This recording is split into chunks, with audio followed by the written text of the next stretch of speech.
Es un tema fácil, pero no menos importante.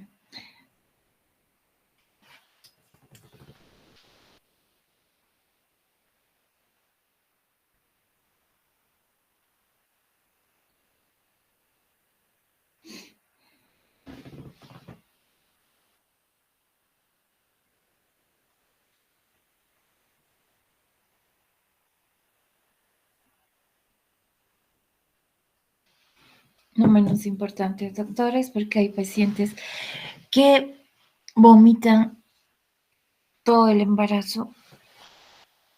Bueno, vamos, ahí va.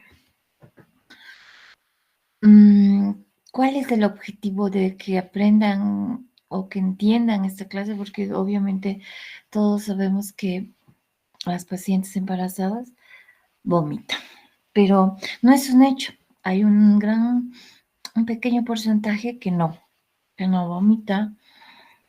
Eso depende de cada paciente, ¿no? De cómo tolera el embarazo. Bien, el objetivo es comprender los mecanismos etiopatológicos de la emesis y la hiperemesis gravídica para poder distinguir ambas y mejorar su manejo clínico para el bienestar de las embarazadas. ¿De acuerdo? Ese es el objetivo. Ahora vamos a empezar a definir, doctores, qué es emesis y qué es hiperemesis. Saben que emesis son las náuseas y vómitos esporádicos, que son quizá propios del embarazo. Pero la hiperemesis son las náuseas y vómitos que no pueden ser reprimidos y son durante el día y la paciente realmente se llega a incomodar, ¿ya? La náusea, ustedes saben mejor que yo, que la náusea es una sensación de vómito inminente y el vómito es la expulsión del contenido gástrico al exterior, ¿ya? Importante. Ahora vamos a diferenciar. Ay, doctores, ustedes que entran tarde. Ahora, pues, no sé volver atrás para admitir. A ver, ¿quién está aquí? Espérenme un rato, chicos.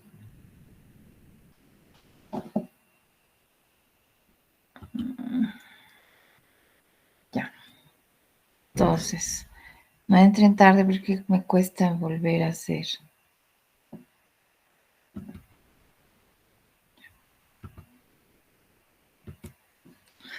¿Me están oyendo, jóvenes? Sí, doctora. Doctora.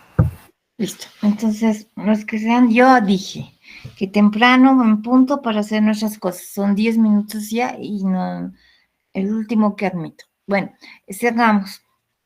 Vamos a diferenciar, doctores, emesis de la hiperemesis.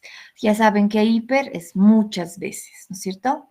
Ya, la emesis gravídica se inicia, se fijan ustedes, en el primer trimestre. Es bien característico que cuando una paciente vomita mucho pensemos en embarazo, ¿no es cierto? El pico más es entre las 6 y 8 semanas gestacionales. Más las 9 semanas. Pero sin embargo hay algunas que vomitan hasta las 20 semanas. No se vayan a preocupar. Pero los vómitos de la emesis son matutinos y no nocturnos. Esa es la diferencia.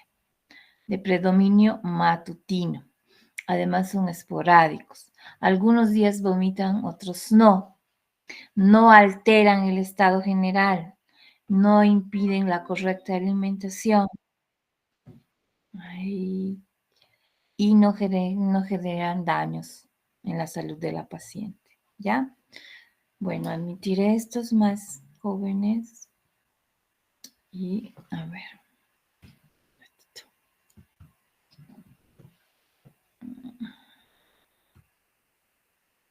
Admitir. Ya. No, repito. emesis. Inicio, primer trimestre, pico máximo 9 semanas, pero lo más importante, no alteran el estado general, no impiden la correcta alimentación y no hay daños en la salud. ¿Listo? Versus hiperemesis.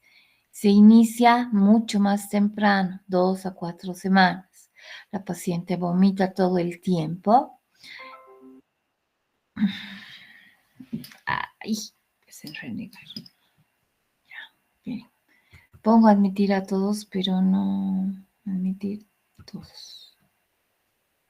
Ya, así entran. Entonces, nuevamente, hiperemesis, inicio temprano, pico máximo 16 semanas. Puede o no finalizar a las 22 semanas, dependiendo del estado de la paciente, sobre todo psicológico y si no tiene ninguna patología. Hay que saber pensar también, doctores, que no es solo el embarazo, puede tener una patología biliar, por ejemplo. Entonces, esas pacientes comen alimentos gastroquinéticos y vomitan. Entonces, hay que investigar vesícula. Si la paciente no tiene litos, bueno, es hiperemesis, ¿ya? O no tiene alguna patología, digamos, como la Helicobacter pylori. ¿Listo? Estas náuseas y vómitos de la hiperemesis no pueden reprimirse, no pueden, vomitan y vomitan las pacientes. ¿Y qué es lo peor? Que hay deficiencia nutricional, la paciente empieza a perder peso, inclusive hasta 5 al 10%, ¿sí? Es decir, mayor a 3 kilos. Hay pacientes que vienen con 5, 8 kilos menos porque vomitan, no pueden tolerar nada. Lo más importante también que están deshidratadas. ¿Y cuál es la triada aquí? Deficiencia, pérdida de peso, deshidratación y sobre todo alteraciones hidroelectrolíticas, pues, doctores, ¿ya? Y conlleva a todo esto a alteraciones metabólicas. Ya, porque vamos a cambiar de diapo. Admitiremos a esta chica.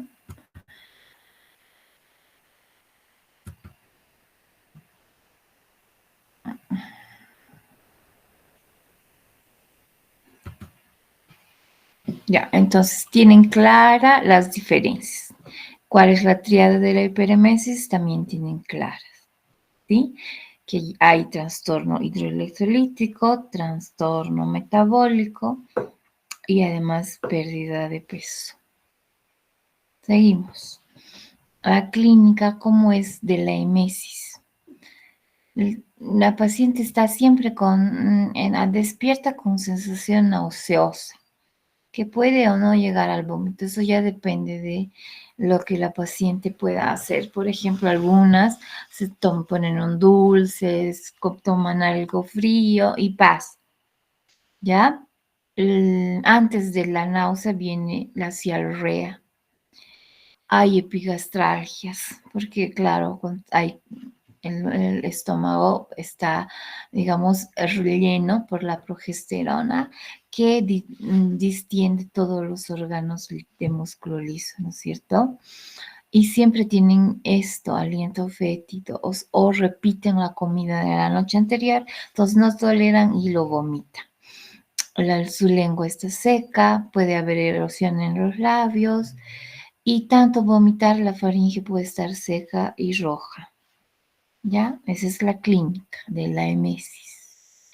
¿Cuál es la clínica de la hiperemesis? Una paciente que ha estado que te vomita, algunas veces 5, 6, 7 veces día, tiene el signo de pliegue porque ya está con deshidratación, está taquicárdica, hipotensa, oligúrica, ¿no? Esta ya es una paciente que tiene trastorno metabólico, porque ya su orina es menor de 400 cc en 24 horas, ojos hundidos y deja de sudar, obviamente, porque hay mecanismos compensatorios.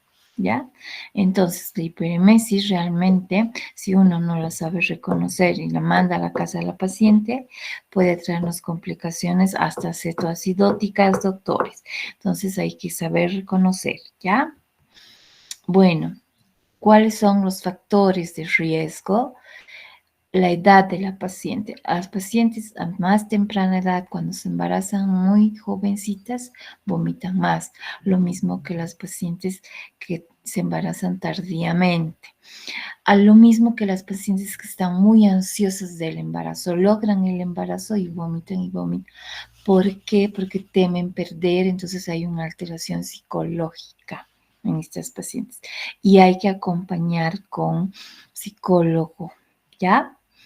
Las primigrávidas siempre hay, hay vómitos. Pacientes obesas porque comen y es obviamente vomitan. Y las no fumadoras, ustedes dirán por qué las no fumadoras. Porque cuando fuman las pacientes se relajan, entre comillas, por eso.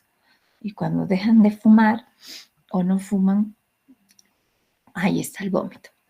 Esto, embarazo múltiple.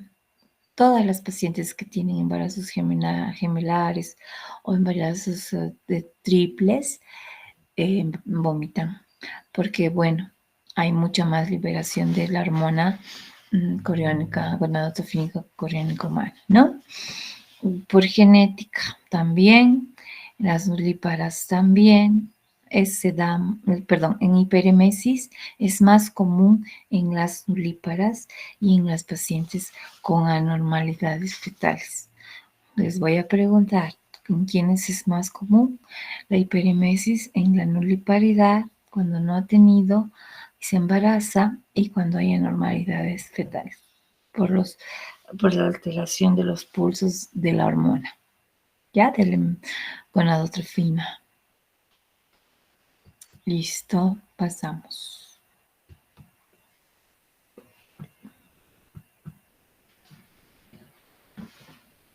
Pues aquí.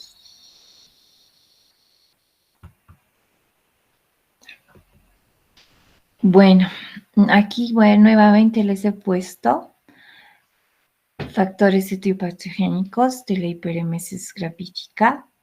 ¿Por qué? Y lo dividido en factores hormonales, factores inmunológicos. Aquí está mi puntero. Factores inmunológicos, factores infecciosos, alérgicos, factores psicológicos y sociales. Entonces, si pregunto, ¿qué factores etiopatogénicos estarán asociados a la hiperemesis gravídica? Me dirán factores hormonales, como cuáles. Hemos dicho los picos de la hormona gonadotrofina coriónica humana en su subunidad beta.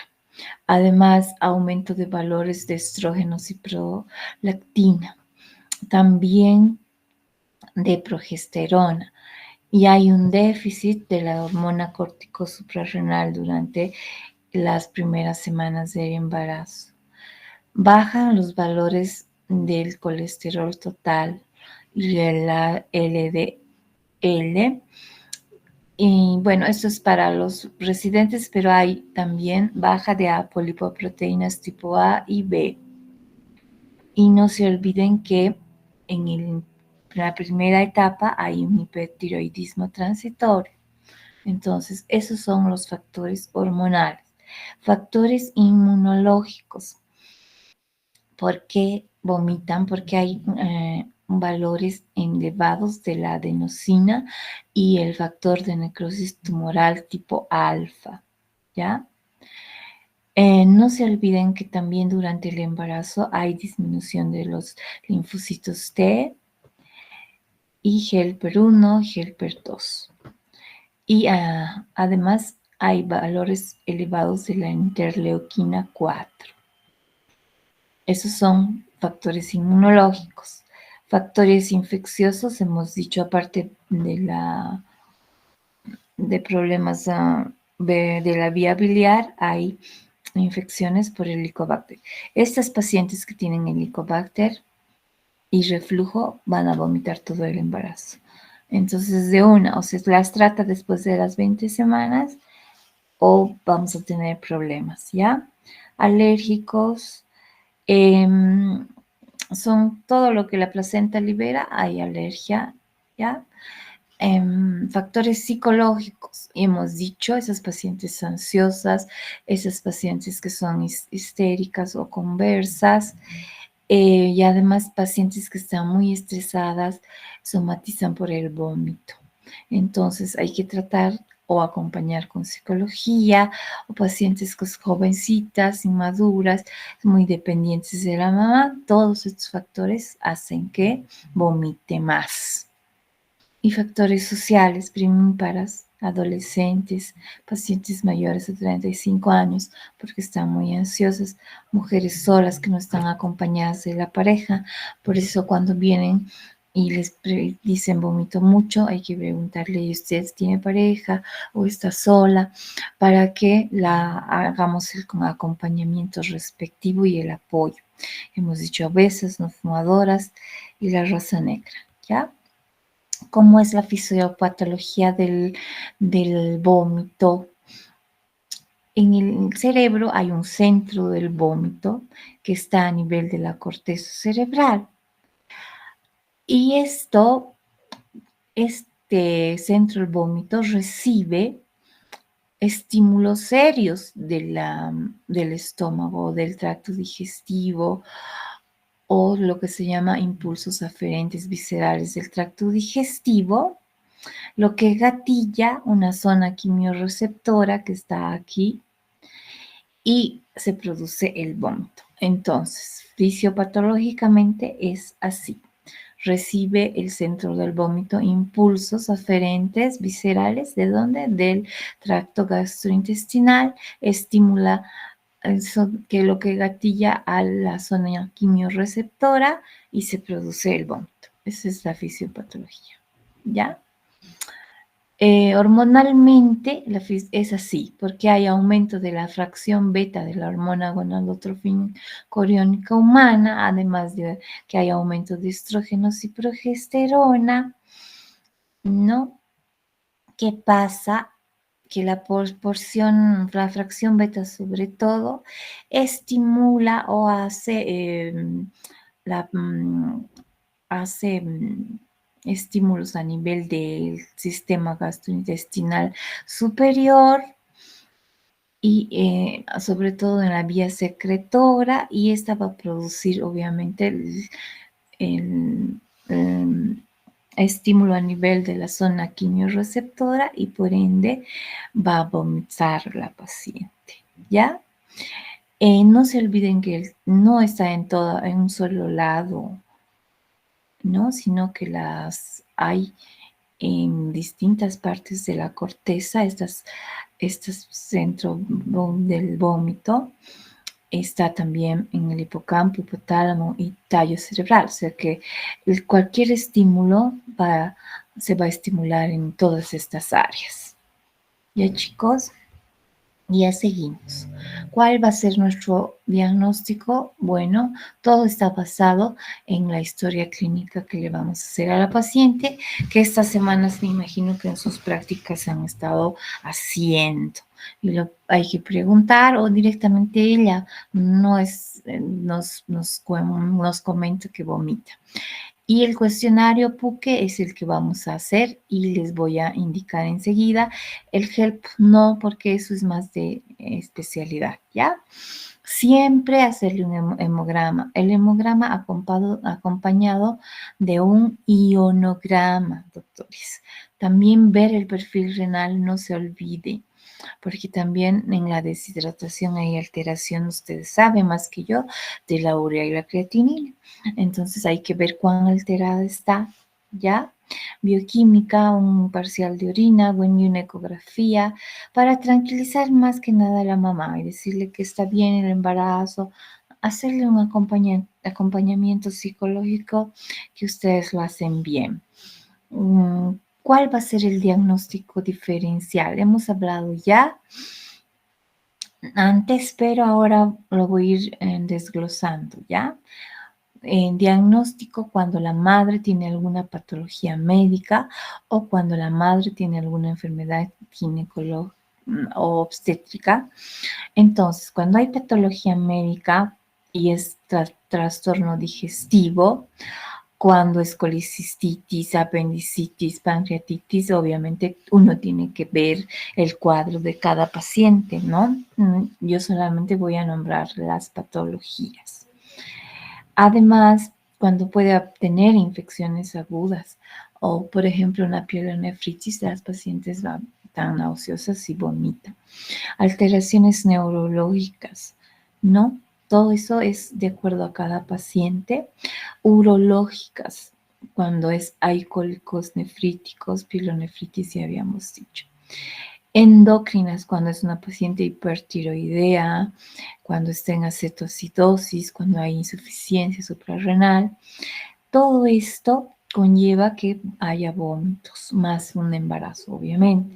Causas psicógenas, ya hemos hablado de la ansiedad, etc. Y también es por efectos secundarios de uso de tóxicos o sustancias o drogas. Listo. ¿Qué enfermedades ginecológicas o obstétricas, provocan vómitos? En realidad la que más conozco es la mola. La mola, ustedes saben que provoca elevación altísima de la hormona del embarazo, que es la gonadotropina. Entonces vomita a la paciente por eso, la mola. La paciente que tiene polidramios también vomita, pero esto es por distensión. En las gestaciones múltiples, hemos dicho, en la preeclampsia inicialmente vomita. Hígado graso, bueno, cuando haya patologías como torsión de quiste ovárico, no solo vomitan, sino aquí hay dolor y todo. En los embarazos ectópicos muchas veces vienen, estoy embarazada, sí, pero vomito mucho, pero también inmediatamente debemos pensar en ecografía y ahí vamos a descartar un ectópico, doctores. Entonces, todas estas patologías obstétricas hacen que la paciente tenga vómitos, ¿ya? Entonces, vuelvo a repetir, ya es de más, en cada patología les voy a dar la sintomatología que ustedes conocen mejor que yo. Pónganse que la paciente venga por una pancreatitis. La amilasa pancreática estará pues elevada, pero también habrá dolor. Entonces, todos estos exámenes son importantes, ¿ya? Que le hagamos transaminasas, que le hagamos amilasas, dependiendo de cómo, qué es lo que la paciente acompaña, ¿ya? A nivel del sistema urinario, bueno, haremos pues una ecografía, un examen físico bien hecho. Hemos dicho endocrinológicamente, puede llegar hasta una cetoacidosis y haremos los exámenes respectivos, ¿ya? Lo mismo si la paciente usa algunos fármacos, nos vamos a dar cuenta. Ahora, si la paciente tiene bulimia o anorexia, también nos vamos a dar cuenta, ¿no? Porque la paciente no gana peso, porque no quiere hablar de la ingesta de alimentos o, claro, la paciente está realmente con una baja severa de peso. Esas pacientes también deben ser acompañadas por psicología, psiquiatría, dependiendo, ¿ya? Hay que ser doctores bien en la gineco-obstetricia, sobre todo en la obstetricia con patología. Hay que ser bien observadores de las pacientes para darnos cuenta qué puede acompañar a esta paciente y su embarazo, ¿ya? Bueno, ¿qué pruebas debo solicitar? Un hemograma obvio, coagulograma y hemos dicho un ionograma para reponer cuáles están bajos. Si sospecho de pancreatitis, una amilasa, hormonas tiroideas es importante para descartar hipo o hipertiroidismo. Más habrá de un hipertiroidismo, ¿no? Las hipotiroideas no vomitan mucho y veremos cómo está la función hepática, las transaminasas, ¿no? Analizaremos orina o clearance de creatinina también, ecografía y yo también les sugeriría, porque con la patología tan alta en nuestro medio, hacerles una ecografía hepatobiliar para descartar cualquier patología biliar que antes habíamos hablado. En el hemograma va a haber qué quiero descartar. Quiero ver que hay hemoconcentración, ¿no ve? Entonces, la paciente para pedir un hemograma veré deshidratación y déficit de alguna vitamina. Cuando la paciente tiene esas erosiones a nivel de ángulos de la boca, puede tener déficit del complejo B. Entonces, hay que ver todo eso. O sea, tenemos que tener una clínica casi perfecta en la obstetricia, doctores, y una paciente que vomita. Perfil renal, no se olviden que se alteran los valores, hemos dicho, y ya vuelve a repetirnos que una ecografía es importante, sobre todo para ver que no sea embarazo molar o que no sea un embarazo ectópico si hay mucho vómito, ¿de acuerdo? Este es el puque. Ese puque lo hemos sacado hace poco porque no las clasificábamos así. Esto es de acuerdo al Colegio Americano. Y consiste en tres preguntas. Las hacemos así. En el promedio de un día, ¿durante cuánto tiempo siente náusea o malestar estomacal? Esa es la primera pregunta. La paciente me dirá nada, valdrá 1 punto, 1 hora valdrá 2, 2 a 3 horas y así. Entonces, si es más de 6 horas, tiene el puntaje máximo. La segunda pregunta, en promedio de un día, ¿cuántas veces vomito? Esta es la pregunta más importante. De 5 a 6 veces, miren, el puntaje tiene 4, 7 veces o más tiene 5. Y la tercera pregunta, en promedio de un día, ¿cuántas veces presenta arcadas o expulsión o cuántas veces llega a hacer vómito? ¿No? Si es más de 7, 5. Entonces, un puque de más de 13 es moderado, pero de más de 13 es grave. Esa paciente debe internarse. Entonces, por favor, sáquenle fotito a este puque y es importante que cuando viene por vómito le hagamos las preguntas y las clasifiquemos en leve, grave, más de 13 y moderado de 7 a 12. ¿Sí? Ok. Este HELP no lo voy a hacer, es complejo para residentes. Tratamiento. Si un PUC es menor a 12, puedo intentar un tratamiento ambulatorio, pero si es mayor de 13, es grave y le ingreso. Y le ingreso y la empiezo a hidratar y activo todo lo que puedo pensar. Llamo a la psicóloga, acompañamiento, voy medicando a la paciente de acuerdo a lo que tenga. Aquí, antes les poníamos bastante metoclopramida, pero ahora ha aparecido un medicamento que se llama, no sé qué ha pasado con mis diapositivas, que se han oscurecido los medicamentos. Bueno, ahora tenemos un medicamento bastante bueno que es basado en la oxalamina, doctores, y la tiamina. Es el medicamento, es el único en el mercado. Básicamente, ese es el que usamos en tratamiento vía oral y se lo da en la noche, básicamente, para que la paciente no tenga vómito matutino. Y aquí estoy hablando del ondansetron. El ondansetron se está usando. Podemos usar hasta una ampolla diaria en las pacientes que están internadas, obviamente, bajo control estricto, ¿no?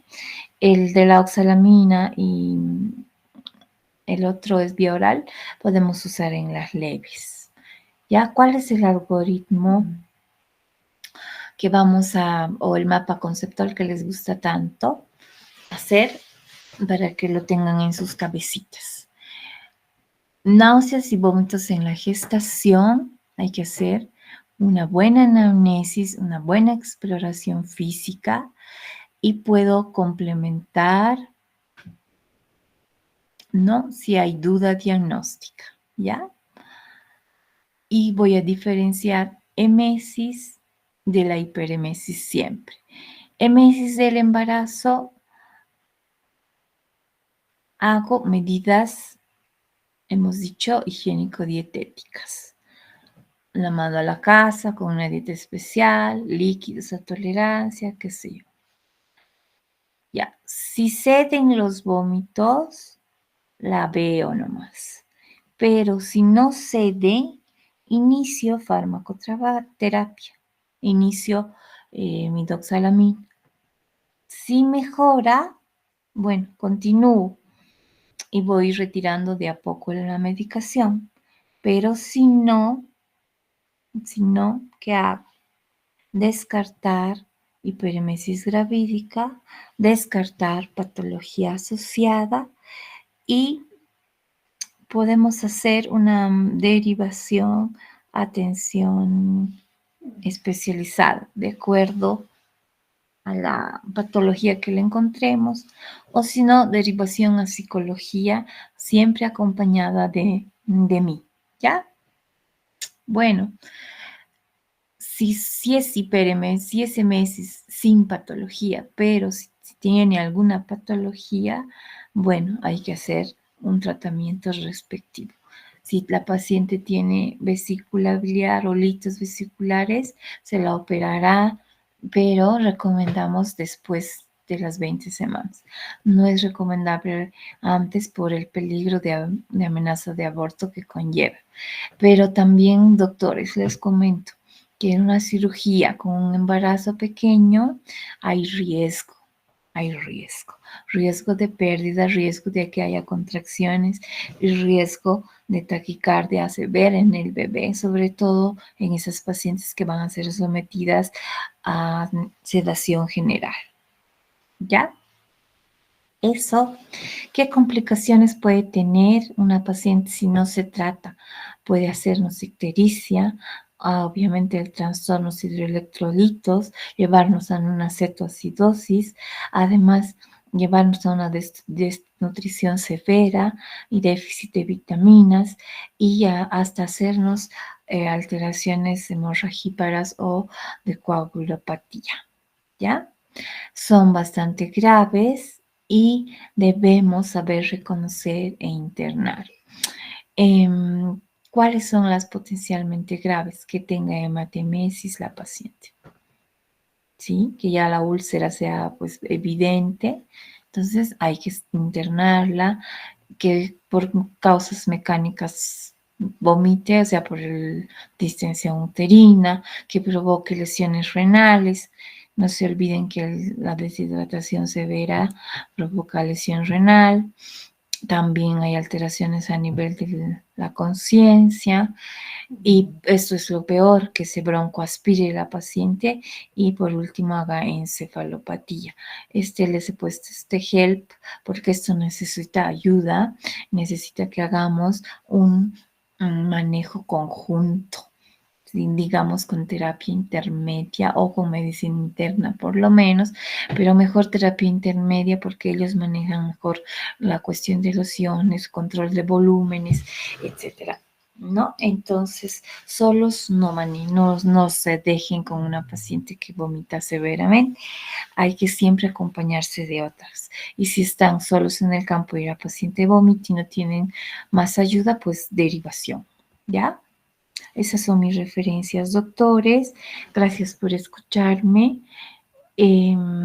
¿Alguna pregunta que quieran hacer? Estoy